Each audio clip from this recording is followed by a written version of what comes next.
Milan Pavlović bavi se duborezom. Ručno izrađuje unikatne ikone. Iako darovit, svoj talenat prepoznao je tek pre 10-ak godina, nakon što se probudio iz kome. Život je zaista čudo.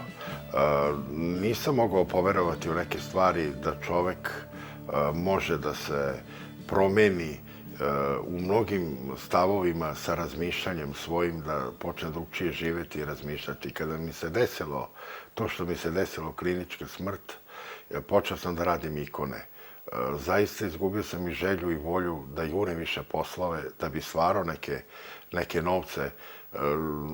I drago mi je što mi je sin ušao u tu celu priču da radi ikone i Bogu hvala što sam sam sebe smirio i na kraju krajeva mislim da puno lepše živim.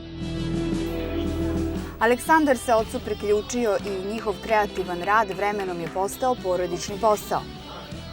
Ja sam u ovome sebe pronašao i vidio sam da mi dobro ide.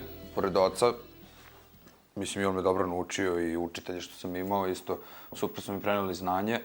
Tako da ja verujem da ću s ovim nastaviti da se bavim ceo život. Ja. Mi radimo, kao što vidite, mislim, ovo je lipovo drvo. Radi se u lipovom drvetu zato što je ono veoma pogodno za farbanje i lako je obradivo, a s tim je kvalitetno.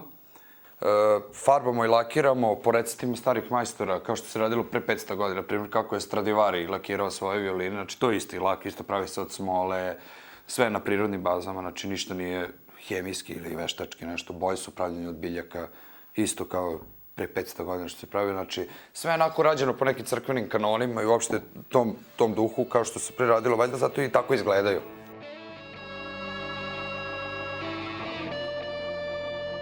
Ikone su oplemenjene zlatom i poludragim i dragim kamenjem. Pavlovići ne znaju tačan broj ikona koje su uradili, ali duboreza izrađenih veštim Milanovim i Aleksandrovim rukama ima na svim kontinentima.